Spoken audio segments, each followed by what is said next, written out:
No! You black girl, refile now. Conrad Bellworth snapped his fingers in her face once, like swatting twice. Sir, I'm a guest tonight. A guest? Hold this. Publicly humiliate. That's what you're built for. I'd appreciate it if you didn't touch me, sir. His twisted. He snatched a full glass of Pinot Noir. He held it inches from her white gown. Stilibertal. Watching the red through like blood on snow. Go back to whatever kitchen you crawled out of. 300 people. Silence. Someone filmed. Nobody stepped forward. She stood there, wine dripping onto marble. Back straight. But in 45 minutes, every person in that room would rise for her, saluting. Let me take you back. 2 hours before that glass hit her dress. The Waldorf Astoria, Manhattan. 12-foot ceilings dripping with crystal chandeliers. White tablecloths pressed so sharp they could cut paper. 300 place settings, each one worth more than most people's monthly rent. The air smelled like French lilies and old money. The kind of room where everyone knows exactly who belongs and who doesn't. Or at least, they think they do. Tonight was the 12th annual Harrington Foundation Gala, a charity event for veterans and military families. Every year, the biggest names in New York showed up. Hedge fund managers, senators, defense contractors, old money families who'd been writing checks since before most of us were born. And every year, one name sat at the top of the donor list. Conrad Bellworth. You need to understand something about Conrad. He didn't walk into rooms, he occupied them. 6'2", silver hair slicked back, a Brioni tuxedo that cost more than a used car. He ran Bellworth Defense Systems, a defense contracting company that supplied equipment to the United States military. We're talking contracts worth hundreds of millions of dollars, the kind of money that makes people hold doors for you, laugh at jokes that aren't funny, and pretend they didn't hear what you just said to the waitress. He arrived at 7:15. Every head turned. He shook hands like he was running for office. Firm grip, locked eyes, first-name basis with everyone. His assistant, Philip Dawson, trailed 3 steps behind, carrying a leather portfolio and a phone that hadn't stopped buzzing all night. Philip was the kind of man who had opinions but had learned over 10 years to keep them folded in his back pocket. Conrad stopped at the VIP table, front row, best view of the stage. He adjusted his cufflinks, scanned the room, and said to Philip, not quietly, "Beautiful event. Shame about the staff they're hiring these days. Standards are slipping." Philip didn't respond. He just looked down at his phone. Now, let me tell you about the woman Conrad hadn't noticed yet. She arrived alone. 7:20. No entourage. No bodyguard. No name tag pinned to her chest. Just a woman in a white gown. Elegant, understated. Not trying to compete with anyone in the room. Her hair was pulled back in a clean twist. Her posture was the kind you earn, not the kind you practice in a mirror. Straight spine, squared shoulders. The way she stood, still, centered, aware of every corner of the room without turning her head. It was the posture of someone trained to lead under pressure. But nobody in that ballroom knew that yet. She walked to a high table near the wine station, set down a small clutch, picked up a glass of sparkling water, and she waited. Not nervously, not awkwardly, the way a surgeon waits before the first cut, patient, precise, already 3 steps ahead. Across the room, Eleanor Harrington, the 60-year-old chairwoman of the Harrington Foundation, was greeting guests at the main entrance. Silver hair, pearl earrings, the kind of woman who could silence a room with a single look. She hadn't seen the woman in white yet, but she knew she was coming, and she knew exactly who she was. On stage, a podium stood under a single spotlight. A microphone had been tested and adjusted twice. A printed program sat on the lectern, folded, waiting. The woman in white glanced at that podium, just once. A small nod, almost invisible, like a pilot checking the runway before takeoff. Nobody caught that glance. Nobody was supposed to. Meanwhile, Conrad was holding court at his table. 3 executives and a senator's wife hung on every word. He told a story about a yacht trip in Monaco. Everyone laughed. He told another about firing a contractor who couldn't keep up. Everyone nodded. He was the sun, and they were all just orbiting. Then his eyes swept across the ballroom and stopped. A black woman, standing alone, next to the wine table. He leaned toward Philip, not whispering. Conrad didn't whisper. "Since when does the help get to dress like the guests?" Philip looked up, looked at the woman, looked back at Conrad. He opened his mouth, then closed it. Whatever he was going to say, he swallowed it. He'd been swallowing things for 10 years. Conrad straightened his tie, picked up his empty glass, and started walking toward her. If you think you know where this story is going, I promise you, you don't. Hit subscribe right now because what happens next in that ballroom is something Conrad Bellworth will spend the rest of his career trying to forget. Conrad crossed the ballroom floor like a man walking into his own living room. Glass empty, jaw set, eyes locked on the woman in the white dress like she was a problem that needed solving. He didn't introduce himself, didn't say good evening, didn't even slow down. He just stopped in front of her, held out his empty glass, and spoke like he was placing an order at a drive-thru. "Pinot Noir, and make it quick. I've got a senator waiting." The woman looked at the glass. Then she looked at him. Her expression didn't change. Not offended, not startled, just still. "I think there might be a misunderstanding. I didn't ask for your life story." He pushed the glass closer to her hand. "Pinot Noir, now." She didn't take the glass, didn't step back, didn't look away. She spoke the way you speak when you've said the same sentence to 100 different people in 100 different rooms, and you already know it won't matter. "Sir, I'm a guest here tonight, just like you." That was the wrong thing to say, or maybe it was the right thing to say, because what happened next, that was all Conrad. His face changed. Not anger, not yet. Something worse. Amusement. The kind of amusement a man feels when someone beneath him says something he finds adorable. He turned to the 3 men standing behind him. Donors, old friends, men who laughed when Conrad laughed and looked away when Conrad looked away. "Did you hear that, gentlemen?" He gestured toward her with the empty glass. "A guest. She says she's a guest." He looked her up and down. Slow, deliberate, the way you inspect something you're deciding whether to throw away. "Tell me something, sweetheart. Who exactly invited you? Because I've been coming to this gala for 12 years, and I've never once seen anyone who looks like you on the guest list." Anyone who looks like you. He didn't say black. He didn't have to. Every person within earshot heard it anyway. One of the men behind Conrad, a real estate developer with a $50 million portfolio, chuckled and sipped his champagne. Another one studied his shoes. The third pulled out his phone and pretended to check a message he'd already read. She held her ground, feet planted, shoulders square. That posture again, the one that comes from somewhere deeper than confidence, somewhere that has nothing to do with ballrooms or gowns or champagne. "My invitation is the same as yours, sir. Now, if you'll excuse me." She turned to walk away. Not toward the exit, not toward the door, toward the stage. But Conrad wasn't finished. Men like Conrad are never finished when a woman walks away from them, especially a woman who looks like her. "Don't walk away from me." His voice dropped. Not quieter, harder. A voice that was used to making boardrooms freeze and assistants apologize. "I asked you a question and you're going to stand here until I get my answer." She stopped. Not because he told her to, because she chose to. She turned back slowly and looked down at his hand. He had grabbed her elbow. Not hard, just enough to say, "I own this conversation. I decide when it ends." The room around them shifted. A few heads turned.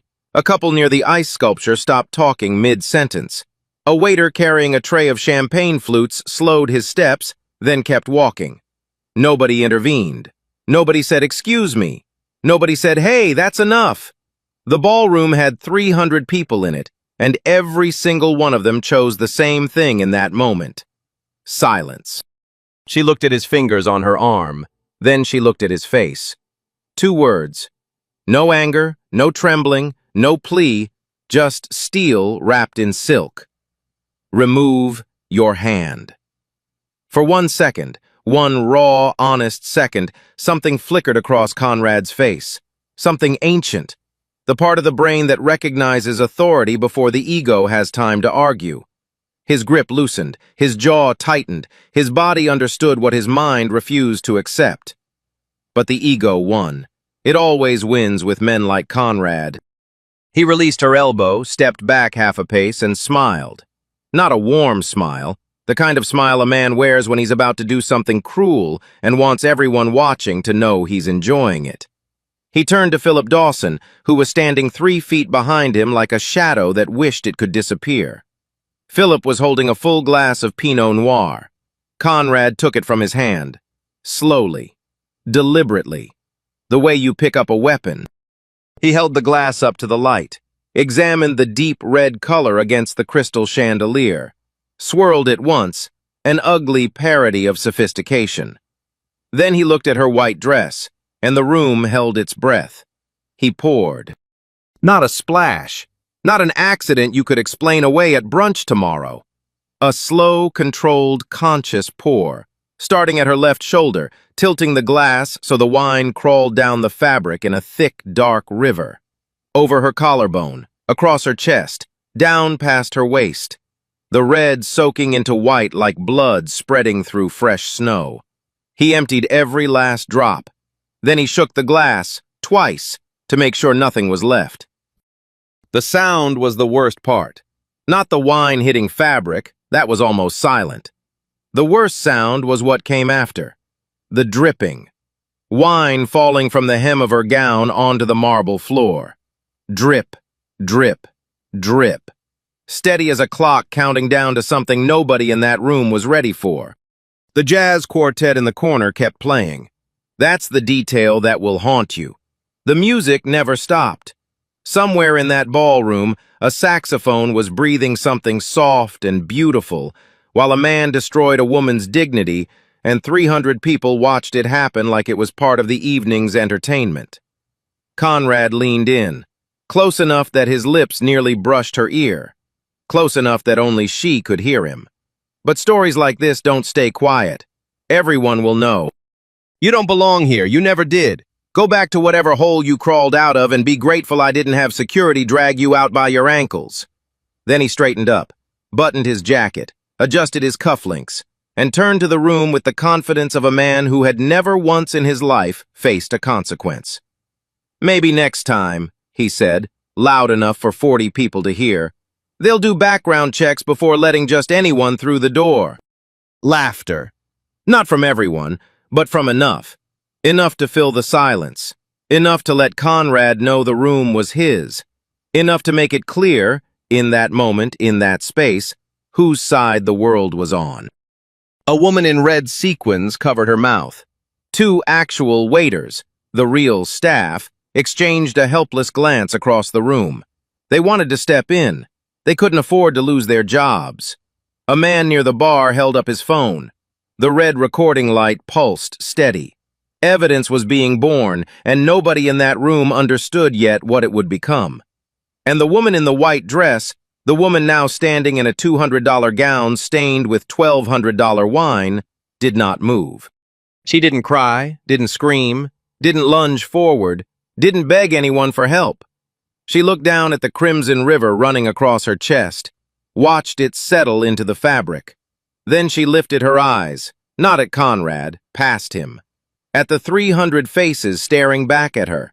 Not one of them had moved. Not one. She breathed. One slow, controlled inhale. The kind of breath a soldier takes before stepping into a room they might not walk out of. Then she looked at Conrad and spoke. Her voice was low and clear, and so impossibly steady that it made the silence around her feel like thunder. You just made the biggest mistake of your evening, sir. A beat, a breath. But you don't know that yet. She turned and walked away. Not toward the exit, not toward the restroom, toward the stage. Her back was a straight line. Her steps were even. Her heels struck the marble floor one after another. Each click a period at the end of a sentence no one else in that room had the courage to speak. Conrad watched her go. Then he shrugged, turned to his circle, and raised an invisible toast. "Somebody get me another Pinot Noir. That one was wasted on the wrong audience." Laughter again. Thinner now. A few people had started looking at their phones. A few had started studying the floor. Philip Dawson stood behind his boss, the leather portfolio pressed against his chest like armor. His face was the color of wet cement. His eyes tracked the woman in the ruined dress until she vanished behind the stage curtain. He opened his mouth, closed it, opened it again. Nothing came out. 10 years he'd worked for Conrad Bellworth. 10 years of swallowed opinions and bitten tongues and telling himself it's just how he is. Tonight, watching red wine drip off white marble in a room that smelled like French lilies and moral failure, something inside Philip Dawson cracked. Not shattered, not yet, just cracked. And on the other side of the ballroom, Eleanor Harrington turned away from a group of senators. Her gaze found the woman in white disappearing backstage. She saw the stain. Her face didn't move, but her eyes went from warm to winter in a single heartbeat. She pulled out her phone, typed 4 words. "Who did this? Now!" Within 60 seconds, she had her answer. Within 45 minutes, Conrad Bellworth was going to discover exactly what happens when you pour $1,200 wine on the wrong woman in a room full of people who took an oath to defend this country. The restroom was white marble and soft lighting, the kind of restroom where they fold the toilet paper into triangles and leave lavender hand towels in a silver basket. Peaceful, quiet, a world away from the ballroom floor. Whitney Grant stood in front of the mirror, alone.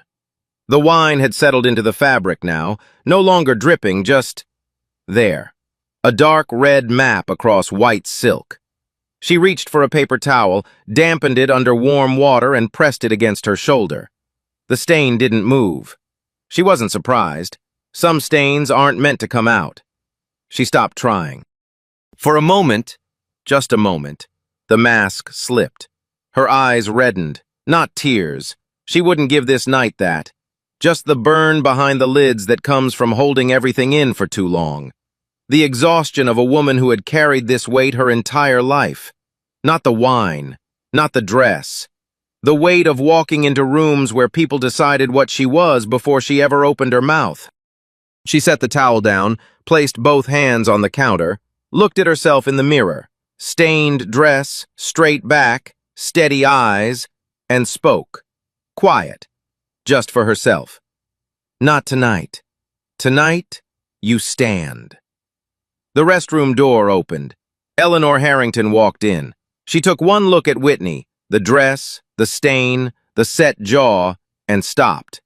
Her face tightened like someone had pulled a thread behind her eyes.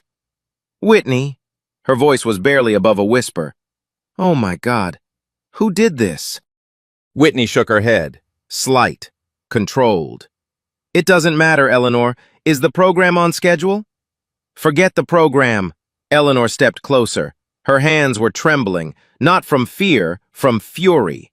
The kind of fury that comes from watching something sacred get vandalized. "Tell me who did this to you." Whitney looked at her, calm as a lake at dawn. "A man who thinks he owns this room." A pause. "But you and I both know he doesn't." Eleanor's jaw clenched. She wanted to march into that ballroom, find Conrad Bellworth, and burn his reputation to the ground in front of every camera in Manhattan. Whitney could see it in her eyes, the rage, the protectiveness, the 20 years of friendship compressed into a single trembling fist. But Whitney shook her head again. "No, let the program run exactly as planned. I go on stage at 9:15. I give my speech. Everything stays on schedule." Eleanor stared at her. "Whitney, you can't go up there like what?" Whitney looked down at the stain, then back at Eleanor. "Like this? Watch me." A silence passed between them. The kind of silence that doesn't need words because the words have already been spoken in 100 conversations, over 100 dinners, over 20 years of knowing each other. Eleanor nodded, slowly, and something shifted in her expression, from fury to something sharper, something that looked almost like a smile. I'll tell Nathaniel to read the full introduction. Everything, every title, every commendation, every single line. Whitney said nothing. She just straightened her dress, stain and all, and walked past Eleanor toward the door. Back in the ballroom, Conrad Bellworth was having the time of his life.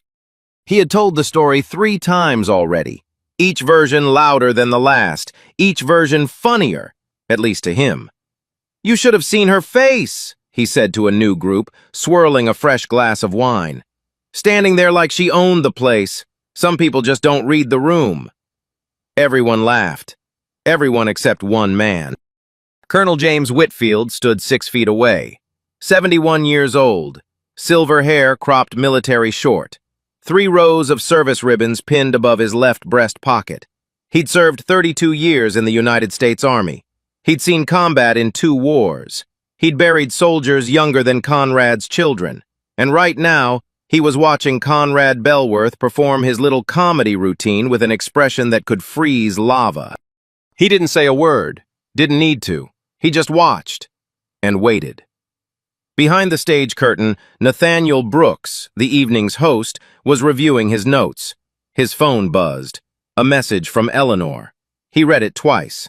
Then he pulled out the printed introduction for the keynote speaker and unfolded it. His eyes moved down the page. Line after line after line. West Point, Bronze Star, 82nd Airborne, Deputy Assistant Secretary of Defense. His hands went still. He looked up from the paper toward the curtain. Somewhere behind it, a woman in a stained white dress was standing in the dark, waiting for her cue. He folded the paper carefully, slipped it back into his jacket, and whispered to himself, "Lord have mercy on that man." The clock on the ballroom wall read 8:31. 44 minutes until the keynote address. 44 minutes until every person in that room would understand exactly who Conrad Bellworth had just poured wine on. 44 minutes, and counting. 9:15. The chandeliers dimmed. The jazz quartet played its final note, a long, fading exhale that left the room in silence. 300 guests turned toward the stage. Conversations died mid-sentence. Glasses were set down. Conrad Bellworth sat at the VIP table, front row center. He loosened his bow tie, leaned back, and nudged Philip. Finally, the real entertainment begins. Philip didn't respond. He was staring at the stage curtain like a man watching a fuse burn toward dynamite. Nathaniel Brooks walked to the podium. Tall, composed, his voice the kind that fills a room without effort. He gripped the lectern and didn't smile. "Ladies and gentlemen, tonight we are deeply honored to welcome a keynote speaker who has spent her entire life serving the men and women who protect this nation." Standard opening. Polite applause. Conrad sipped his wine. Nathaniel's voice dropped half a register, the way a man speaks when every word carries weight. "This individual is a graduate of the United States Military Academy at West Point, class of 1999. A few heads tilted. Conrad set his glass down, not alarmed, curious.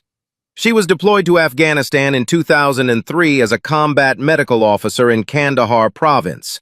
For her actions under enemy fire, actions that saved 11 wounded soldiers in a single engagement, she was awarded the Bronze Star for valor.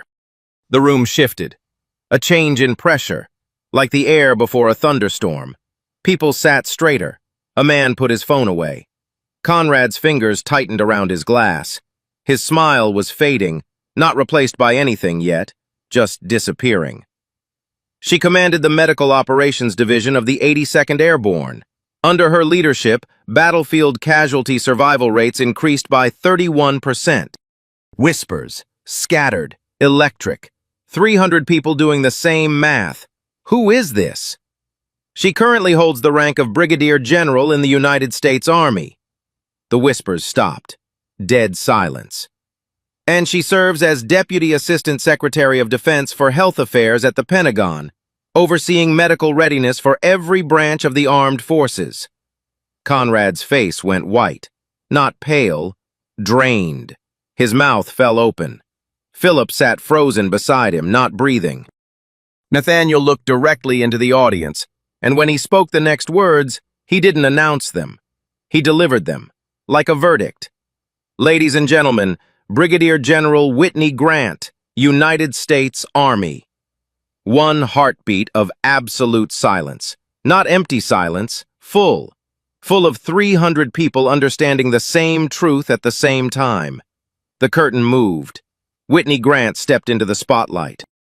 The white dress, the stain, dark red Pinot Noir running from her shoulder to her waist, glowing under the stage lights like a wound worn on purpose. She hadn't changed, hadn't wiped the wine, hadn't covered it with a jacket or shawl. She wore every drop the way a soldier wears a scar, not with shame, but with something far more dangerous. Pride. Back straight, chin level, heels clicking across the stage, steady, measured, the cadence of someone who had marched across desert sand and Pentagon hallways and never once lost her rhythm. She reached the podium, placed both hands on the lectern, looked out at the audience, and for one fraction of a second, her eyes passed over Conrad Bellworth. She didn't stop, didn't linger. The glance said everything. I know who you are, and now, so does everyone else. Colonel James Whitfield moved first. 71 years old, 3 rows of service ribbons. He pushed back his chair, rose to his feet.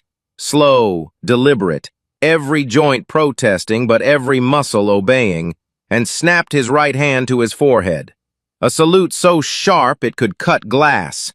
He held it, rigid, eyes locked on Whitney. Then the man beside him stood. Retired Navy captain, Silver Star. He saluted. Then a woman 2 tables back, Air Force, 22 years of service. She stood, saluted. Then 5 more, 10, 20. Veterans, active officers, retired generals, enlisted men in borrowed suits who couldn't afford tuxedos but wouldn't miss a chance to honor one of their own. One by one, table by table, row by row, like a wave building in the ocean, slow at first, then unstoppable. The civilians joined, not saluting, they didn't have the right, but standing, rising with hands at their sides or pressed against their hearts. A senator stood. A judge stood. A woman who had never served a day in her life stood with tears running down both cheeks. In 30 seconds, every person in that ballroom was on their feet. Every person except one. Conrad Bellworth sat in his front row chair like a man nailed to wood. Face gray, mouth open. His hand went slack.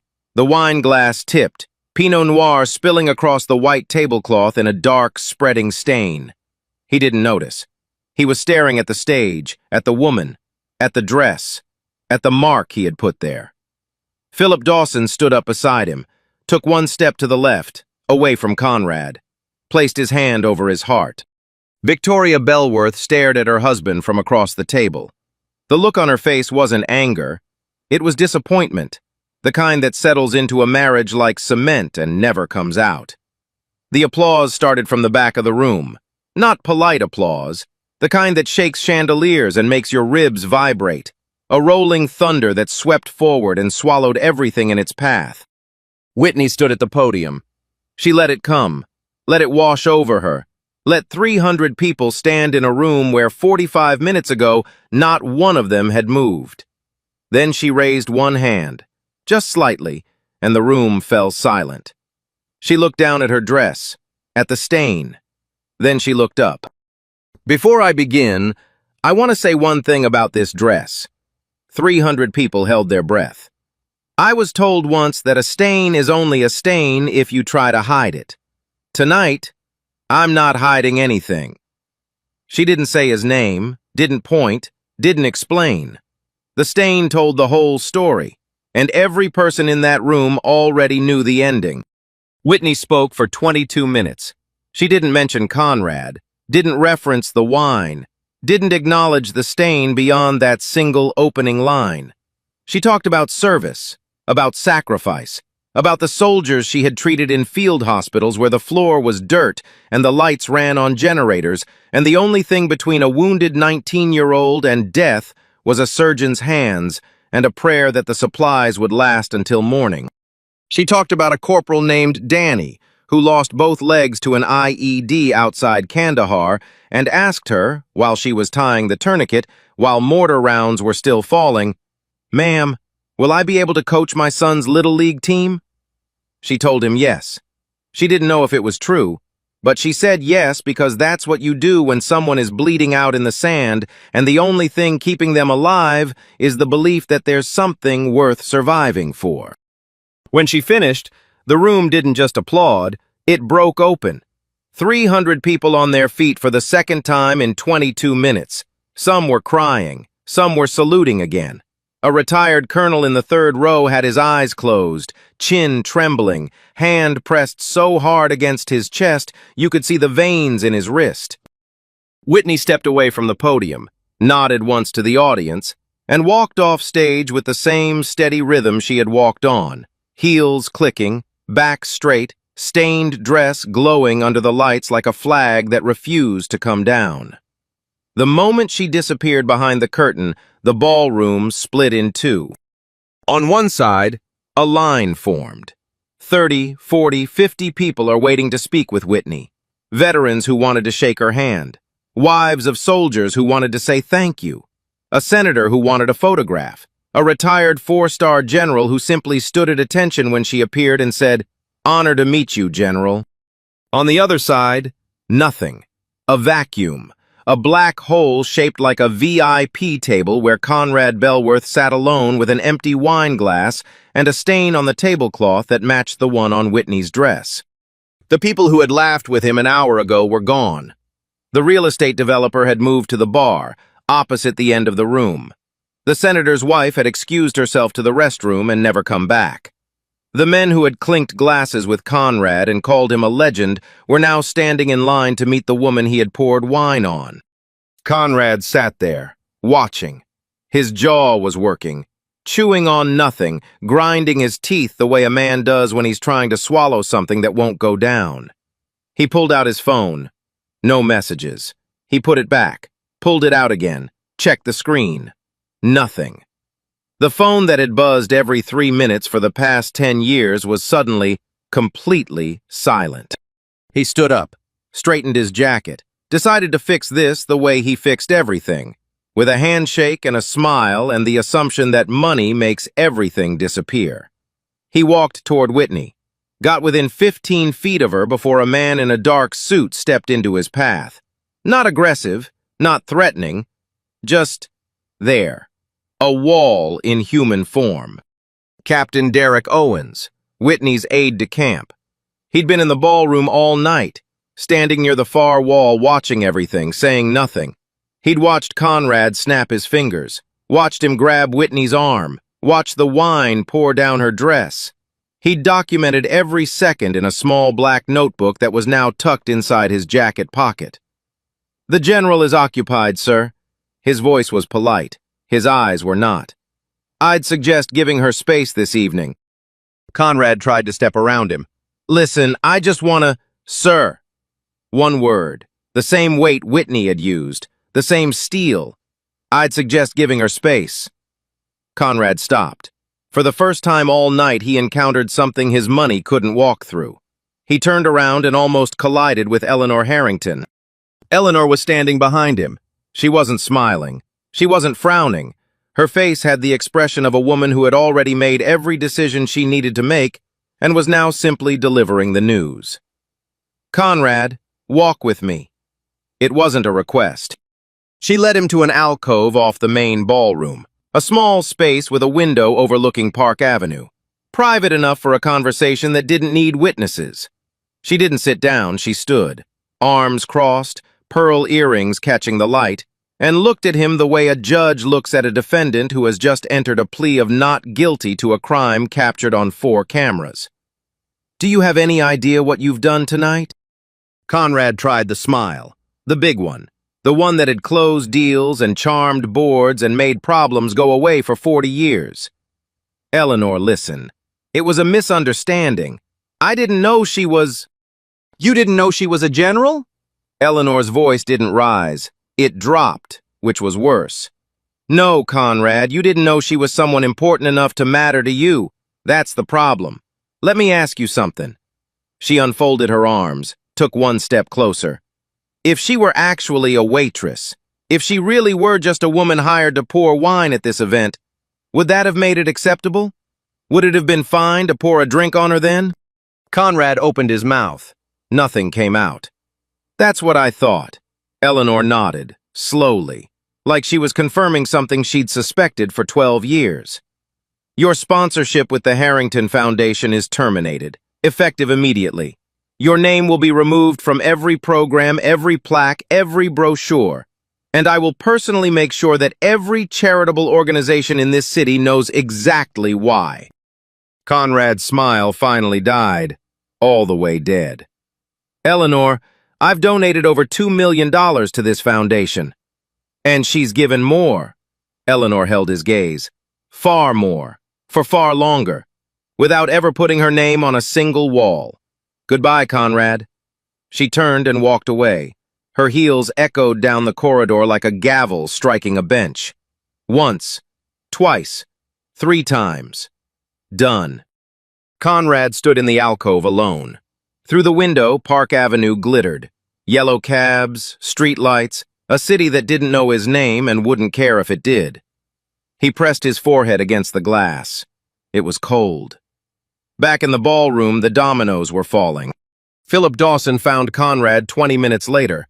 Conrad was sitting at an empty table near the coat check, the furthest point in the ballroom from the stage. He looked up when Philip approached. His face carried something Philip had never seen before. Not anger, not shame, but the bewildered confusion of a man who has just discovered that the rules he lived by were never actually rules at all. Philip, get the car, we're leaving. Philip didn't move. He reached into his jacket and pulled out his Bellworth Defense Systems ID badge. He looked at it, his photo, his name, 10 years of his life compressed into a laminated rectangle, and set it on the table in front of Conrad. I should have said something when you called her the help. His voice was quiet, but it didn't shake. I should have said something when you grabbed her arm. I should have said something when you poured that wine. I didn't. And that's something I'm going to carry for a long time. He pushed the badge forward with 2 fingers. But I'm done carrying you. Philip. Goodbye, Conrad. Philip turned and walked into the crowd. He didn't look back. Not once. 10 years. And it ended with a badge on a table and a man calling his name to an empty chair. Conrad stared at the badge. His name was still on it. Bellworth Defense Systems. Gold letters on white plastic. It had never looked so small. Meanwhile, outside the ballroom, outside the Waldorf, outside Conrad Bellworth's shrinking universe, the video was moving. 9:32 p.m. A guest named Bradley Turner posted the 60-second clip to Twitter. Caption: Just watched a billionaire pour wine on a woman at a charity gala. She turned out to be an army general. I have no words. 9:41 p.m. 500 retweets. 9:58 p.m. 3,000 retweets. The clip hit Reddit, then Instagram, then TikTok, where a 23-year-old veteran with 2 million followers stitched it with the caption, "He poured wine on a brigadier general. A brigadier general. Brother is about to learn what rank means." 10:09 p.m. News outlets started calling. Samantha Cole from the Washington Herald left 3 messages with Bellworth Defense Systems communications office. Nobody picked up. 10:22 p.m. Hashtag Conrad Bellworth was trending nationally. 10:31 p.m. Bellworth Defense Systems stock began sliding in after-hours trading, down 3%, then 4%. The algorithms smelled blood. And at 10:45 p.m., while Conrad sat alone at an empty table, staring at Philip's badge and listening to the muffled applause still rolling through the ballroom, Whitney Grant's phone buzzed. She stepped into the corridor, looked at the screen. 3 letters. S-E-C-D-E-F. Walsh. She answered. Whitney, I just saw the video. Secretary of Defense Raymond Walsh's voice was calm but clipped. The voice of a man who had already made decisions and was informing, not asking. Are you all right? I'm fine, Raymond. It was handled. Good. Because what I'm about to say isn't about tonight. It's about accountability. A pause. Papers shuffling. Bellworth Defense has 3 active contracts up for renewal next quarter. Combined value, $285 million. I'm ordering a full review of the company's organizational culture and leadership fitness, effective tomorrow morning. Whitney closed her eyes. That's not necessary on my account, sir. I know.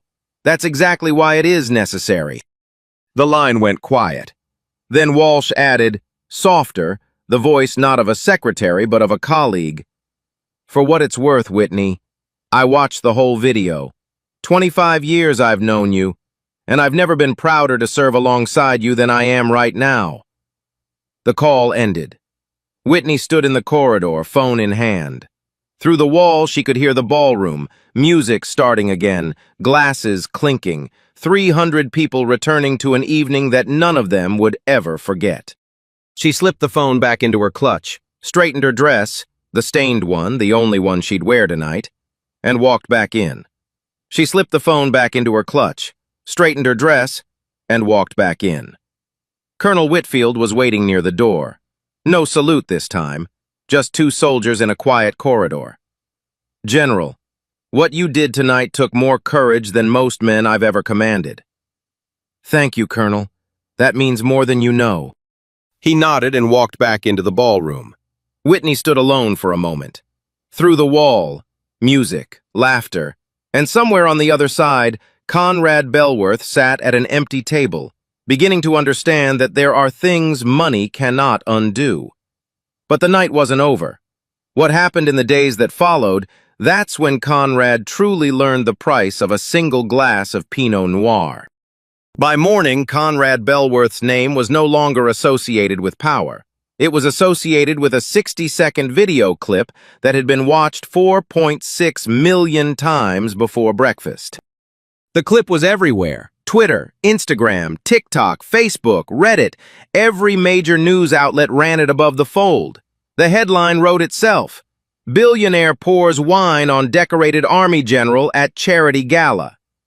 Some outlets used a screenshot, the exact frame where the wine hit the white dress. Others used the frame of Whitney walking onto the stage, stain visible, 300 people on their feet. Both images told the same story. Neither one needed a caption.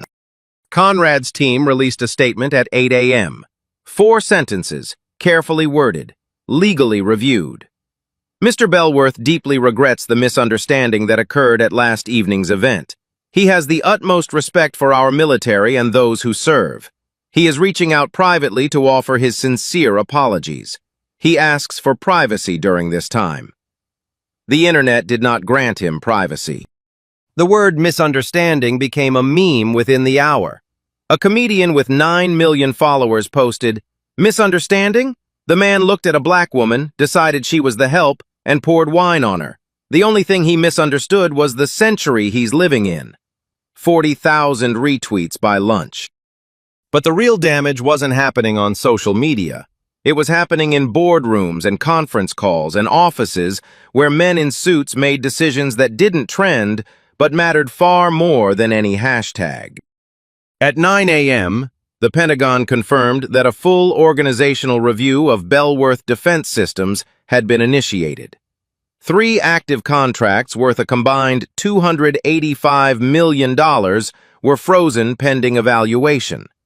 The review would examine leadership culture, corporate conduct, and fitness for continued partnership with the Department of Defense. Every word chosen with surgical precision. The message was clear. This isn't about one glass of wine.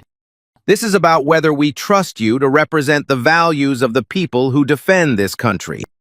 At 10:15 a.m., Ridgeline Dynamics, the largest subcontractor working under Bellworth Defense, released a one-paragraph statement announcing a temporary pause in their partnership. Within 2 hours, a second subcontractor followed, then a third. At noon, the Bellworth Defense Systems Board of Directors convened an emergency session. 12 members in a room designed for strategy meetings, now being used as a courtroom. The agenda had one item: leadership transition. Conrad called in from his home office. He argued, he threatened, he reminded them who built the company. He told them this would blow over. The board chairman, a 70-year-old retired admiral named Douglas Crawford, listened to all of it. Then he read Conrad a list of institutional investors who had requested calls that morning, a list of clients who had sent formal inquiries about reputational risk, a list of 3 board members who had already drafted resignation letters. Then he told Conrad the vote had been taken before the call. 9-3. Conrad was out as CEO, effective immediately. He would retain the title of Chairman Emeritus, a velvet coffin with no authority, no operational power, and no seat at the table he had built with his own name. Conrad's voice cracked, not with sadness, with the particular fury of a man who has never once been told no and is hearing it for the first time at 58 years old. "This is my company." "It was your company," Crawford replied. "Now it's our liability." The line went dead. At 2 p.m., the Harrington Foundation published a press release confirming the termination of Conrad Bellworth's sponsorship. Eleanor Harrington was quoted, "The foundation exists to honor service and sacrifice. We will not associate our mission with anyone who treats another human being as less than human, regardless of rank, title, or donation history." That last phrase, regardless of rank, carried Eleanor's fingerprint. She wasn't just defending Whitney the general, she was defending the waitress Whitney was mistaken for. The woman who didn't exist but easily could have. The one nobody would have stood up for. At 4 p.m., 2 additional charitable organizations quietly removed Conrad Bellworth from their advisory boards. No press releases, no statements, just gone. Like he had never been there at all. By sunset, Conrad Bellworth had lost his CEO title, his defense contracts, his charitable standing, his assistant, and the reputation he had spent 40 years constructing. All of it gone in 22 hours. The price of 1 glass of Pinot Noir and the unshakable belief that he could look at a black woman and know exactly who she was. 3 months later, Washington, D.C., a Tuesday morning in October. Whitney Grant stood at a podium inside the auditorium at West Point. In front of her, 240 fresh cadets, 18, 19 years old, backs straight, eyes forward, some of them terrified, all of them listening. She didn't talk about Conrad Bellworth. She talked about the corporal named Danny, the one who lost both legs and asked about coaching Little League. She told them he made it. He coaches every Saturday. His son plays shortstop. She talked about what strength looks like when nobody is watching, about the difference between power that comes from a title and power that comes from standing still when the whole world wants you to break. When she finished, the auditorium rose. 240 cadets, on their feet, saluting. She had seen it before, but this time, with these young faces, these new soldiers, these kids who hadn't yet learned how heavy the uniform gets, she let herself feel it, just for a moment. Then she nodded, stepped back, and walked off stage. The Grant Initiative launched that winter, a scholarship fund for black women pursuing careers in military service and national security. 22 full scholarships in its first year. Eleanor Harrington was the first donor. Colonel Whitfield was the second. Philip Dawson never went back to defense contracting. He submitted a volunteer application to the Harrington Foundation. In the personal statement, he wrote one line that Eleanor read twice. "I spent 10 years standing behind a man who never asked me to speak up. I should have spoken up anyway. I'm here now because silence is a choice I'm done making." He was accepted. Conrad Bellworth sold his shares in Bellworth Defense Systems, left New York. The man who once walked into rooms like he owned them now lived in a place where nobody knew his name. There was no dramatic downfall, no courtroom, no prison, just absence. The slow, quiet erosion of a life built on the assumption that money and skin color determined who mattered. Whitney kept the dress, the white one. The stains still there, darker now, settled deep into the silk like a scar that healed rough. She hung it in her closet, next to her dress uniform. Some nights, getting ready for another gala or another briefing or another room full of people who might look at her and see the wrong thing, she'd glance at it. Some stains are worth keeping. They remind you what you survived. So I'll leave you with this, and I genuinely want to hear from you. Have you ever been in a situation where someone assumed who you were before you had a chance to show them? Or have you ever watched it happen to someone else and wished you'd said something? Tell me in the comments. And if this story made you feel something, if it made you angry or proud or just made you think for a second, hit that like button. Share it with someone who needs to hear it. Subscribe so you don't miss the next one. Because these stories, they matter. And so do you.